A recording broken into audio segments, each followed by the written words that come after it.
My name's Ernie Gash, and today I have the privilege to introduce Bill McTigue.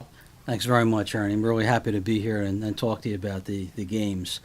As the Public Affairs Director for the Area Agency on Aging, one of the things that we do is reach out to the community in a number of capacities. There's outreach for information and referral, helping people to know what the agency does, but we also have a health promotion aspect, and the senior games are an important part of that. This year is going to be the 33rd anniversary of the senior games, and it's been a great partnership between really the agency and the Bucks County Department of Parks and Recreation, who play a pivotal role in helping us put the games together as well. They have the expertise to help pick out the venues and to actually run the events. And the agency does more of the administrative things like registration, publicity, and things of that sort.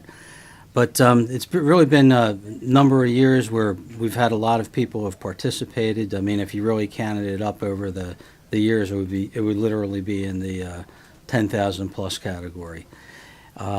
This year, we're going to continue with some of the events that we had from last year, and I guess if it would be helpful, maybe I could tell you a little bit about what those events are. If you would, please. Sure. That would be really helpful, Bill. Okay.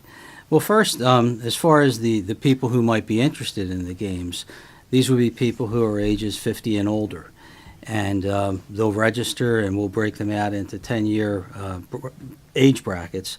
And this year for 2015, the games are going to run from June 1st through June 6th. Starting with Monday, June 1st, we're going to have a bowling event. And as we have had for the past several years, the bowling will be held at the Brunswick Zone in Feasterville. We've typically had 50-plus people participate in the event, and we've actually had the winning top scorer in that is actually a gentleman who's been bowling for many years. He's at this point, I think he's about 92 years old, and he really he puts on a show for the rest of the people there. So everybody just they get together. They actually they've become familiar with each other over the years, and they really look forward to seeing each other at these games, and of course welcoming new people as well. On Tuesday, June 2nd. We're going to have darts at the Ben Salem Senior Center. This will be the second year that we actually have this event, and it was really born out of interest at the Ben Salem Senior Center to create a darts league. And when they had that, and as they saw that last year's senior games were being formed, they said, what do you think about having a darts event? And in the interest of satisfying them and also allowing senior centers to host these events, we of course said yes, and we'll continue that this year too. So Tuesday, June 2nd, darts at Ben Salem Senior Center. Also, the one thing that has evolved in terms of the games is we used to have it at like one particular event or one venue. We've offered it out to a number of senior centers who are willing and able to host the events. So also on Tuesday, June 2nd, there's going to be a pinochle game at the Penn Ridge Community Center. Also at the Penn Ridge Community Center that day on June 2nd, there's going to be a billiards event. And you're going to hear me mention billiards a little bit later on today, but the other thing we've tried to do over the years is to try to open up the locations to more local interest to people, because sometimes a central location doesn't work for people at one end of the county or the other. So we'll have billiards on June 2nd at Penn Ridge Community. On Wednesday, June 3rd, we'll have bocce. Bocce is going to happen at the Northampton Township James E. Kinney Center. It's a beautiful court. They have a covered pavilion, two beautifully groomed bocce courts, and that event is very popular. It goes on for somewhere between 2 and 3 hours, and people are very serious and competitive about that. And also later that day at the Northampton Township Senior Center, we're going to have pinochle, and we're going to have a busy day too, because later on we're going to have singles for table tennis, and then a separate table tennis event for doubles. So Wednesday's a very busy day. Thursday, June 4th, we're going to offer billiards one more time, and this will be at the James E. Kinney Senior Center in Northampton Township. Again, the people from the northern end of the county have a place to go, and the people from mid and the lower part of the county will have a more convenient place to go. Also on Thursday at the Ben Wilson Senior Center, we're going to have our trivia game. This will be the third year in recent memory that we've had trivia, and it's kind of fun getting together with everybody. They just do a real good time of interacting with one another, and some guys do a real good job of making people laugh with some of their off-the-cuff responses. Then on Friday, June 5th, we're going to have golf at the Fairways Golf Club in Warrington. That's been a popular event for years. It's really a staple of the senior games.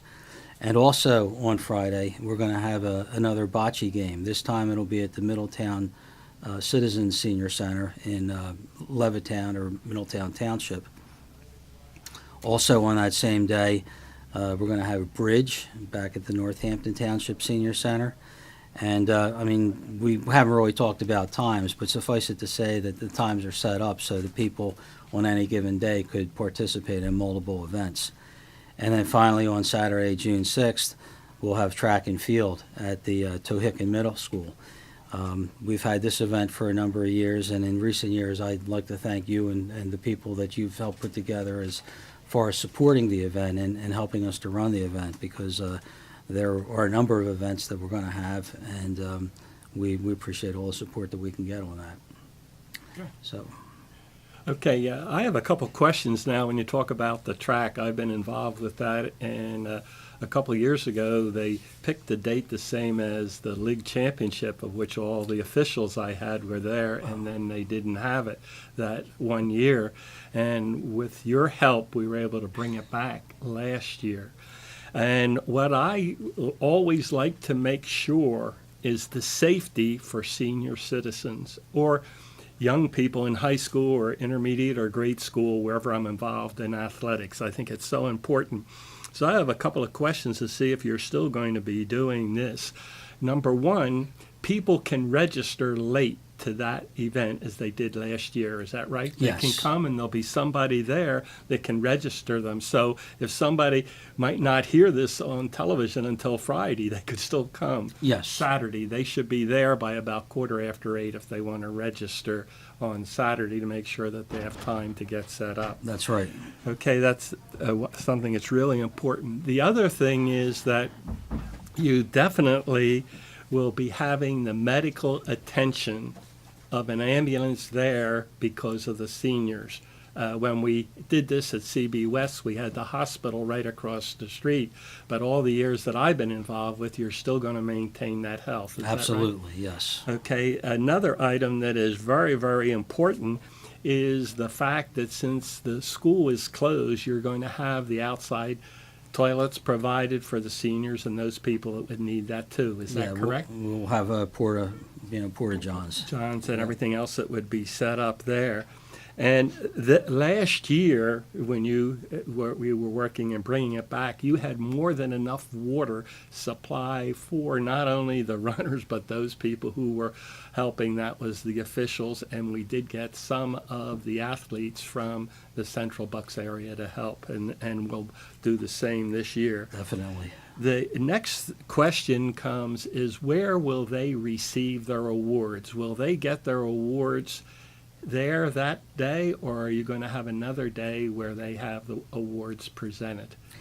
What we've done in the recent years is whenever we can determine who the winners are at that particular event, we try to give the awards out now at the event. Right. We found in years past that we would have a box of awards, half of which hadn't been picked up.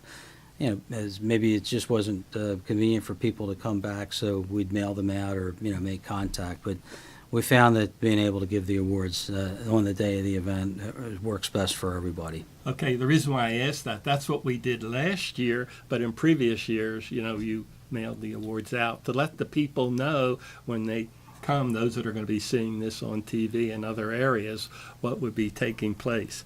One other thing which I think is really important and that I'm speaking about now because I'm involved in sports and I've been all my life, is the issue of the help you have been and the people in the county of bringing the track part back, because that was kind of a tough thing at first, not on your part, but on the part of getting people involved that would be willing to do that and to work not only as officials but the organization of that. And I want to thank you. And last year was the best year we've ever had that I've been involved with, so I want to thank you. Well, I appreciate that, Ernie. And in all sincerity, I have to tell you that in the years that I've been doing this, I've learned more and more that it's a community event.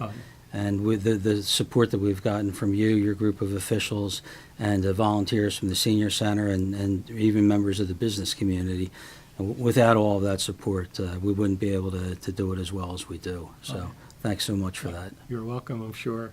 And the only thing I can say is we're ready for the 6th, and we'll be there. All right, Thanks. Take sounds care. good. Thank you.